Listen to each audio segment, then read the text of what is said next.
We begin tonight with the Middle East on the precipice of total collapse. On this, the 17th day of the war between the United States, Israel and the Islamic Republic of Iran, the conflict has reached a terrifying new milestone. For the first time in this campaign, the Iranian capital is being described as a city in ruin. As the sun set over Tehran tonight, the horizon was lit not by the city lights, but by the orange globe of massive fires, following a series of coordinated missile strikes. Israel has confirmed what it calls targeted retaliatory strikes against key infrastructure, while Iran has responded in kind, launching its own salvos and ramping up strikes across the entire region. Tonight, we take you inside the ruins of Tehran, examine the high-stakes gamble of Operation Epic Fury, and look at the global economic shockwaves as oil prices soar past $100 a barrel. Our top story starts now. The images coming out of Tehran tonight are unlike anything seen in decades. Verified video footage shows entire Iranian neighborhoods struck by high-precision missiles, leaving residential blocks in smoking heaps of concrete and twisted metal. The most devastating blow occurred during a Quds Day rally, where a massive explosion rocked the city center, sending thousands of people fleeing in panic as black smoke choked the skyline. On the ground, the environmental and human toll is mounting. Photojournalists have captured haunting images of black spots on clothespins, soot and chemical residue that reveal the invisible environmental toll of the constant bombardment. 5. Perhaps even more distressing for the local population is the phenomenon of toxic black rain. Following the repeated strikes on Iran's oil facilities, chemical-laden precipitation is now endangering the public, adding a layer of ecological disaster to the ongoing kinetic warfare. As the streets of Tehran lie in ruin, the Iranian people are facing an impossible choice: stay and risk the rain of fire, or attempt to flee a country whose borders are increasingly becoming battlefronts. While Tehran burns, Israel is not just looking toward its eastern horizon. In a major escalation, the Israel Defense Forces have launched what they describe as limited ground operation in Lebanon. This move aims to neutralize the immediate threat on Israel's northern border, even as the air war with Iran intensifies. The Israeli military has also been active in the West Bank and Gaza. Reports indicate that Israeli forces recently opened fire on a car in the West Bank, resulting in the deaths of 4 members of a Palestinian family. Meanwhile, Israeli strikes in Gaza have reportedly killed 12 people, including 2 children and a pregnant woman. These developments highlight the multi-front nature of this conflict, as Israel seeks to dismantle the stranglehold on regional shipping and security that it attributes to Iranian influence. 9. The United States has moved beyond a supporting role into direct, heavy engagement under the banner of Operation Epic Fury. President Trump has publicly characterized the current U.S. operations in Iran as a little excursion, a term that has drawn sharp criticism given the scale of the violence. However, the U.S. military's actions tell a more serious story. U.S. Central Command recently released footage of devastating strikes on Karg Island, Iran's primary oil export hub.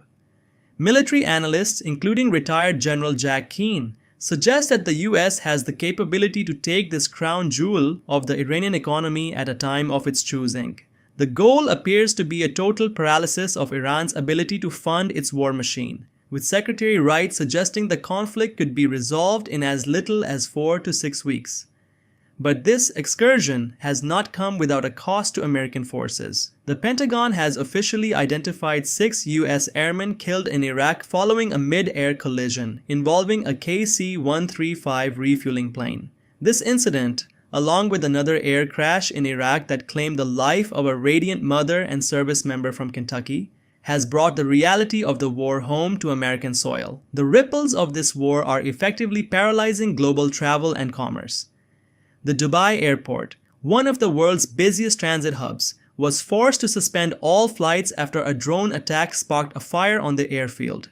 Video from the scene showed thick, black smoke billowing over the airport after an Iranian drone reportedly struck a fuel tank 10. The situation at sea is even more precarious. The Strait of Hormuz, a vital artery for the world's energy supply, has been declared unsafe for shipping. Former CENTCOM officials warn that Iran has held the world's energy hostage by seeding the waterway with nightmare sea mines. In a bizarre and dangerous development, a stricken Russian fuel tanker is currently drifting near Italian islands, described as a ticking time bomb.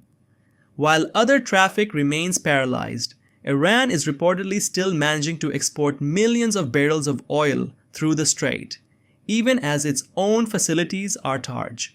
The strategic landscape of this war is shifting toward a point of no return.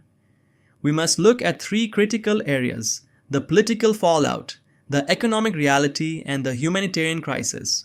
Despite the escalating violence, President Trump is finding himself increasingly isolated on the global stage. He has called for U.S. allies to send warships to the Strait of Hormuz to help police the route, but the response from Europe has been cold. A spokesperson for the German Chancellor stated bluntly, "This is not NATO's war." European governments are demanding clarity on Trump's ultimate aims and an exit strategy before they commit their own naval forces to what they fear is a war of choice. The oil crisis and domestic pressure. The war is hitting the wallets of citizens worldwide. U.S. oil has soared past $100 a barrel, and domestic gas prices have reached their highest level since October 2023. While the administration claims there is a very good chance prices will normalize by summer, the current reality is one of surging costs, and airline CEOs demanding emergency funding as a DHS shutdown further cripples airport security. The Iranian leadership and internal unrest. The internal dynamics of Iran are also in flux.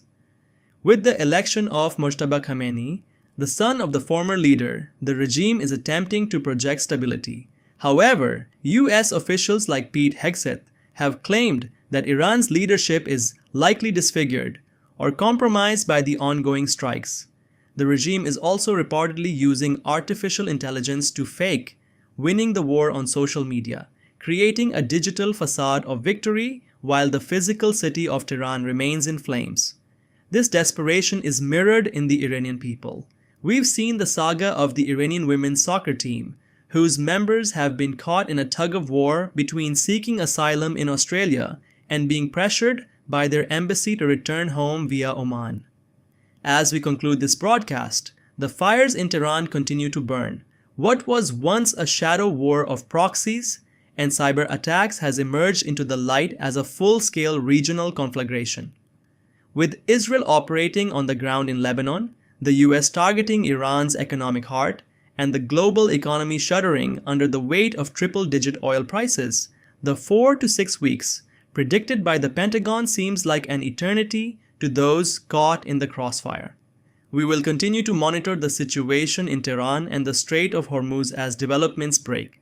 For now, the world waits to see if diplomacy can be salvaged from the ruins or if the flames will continue to spread.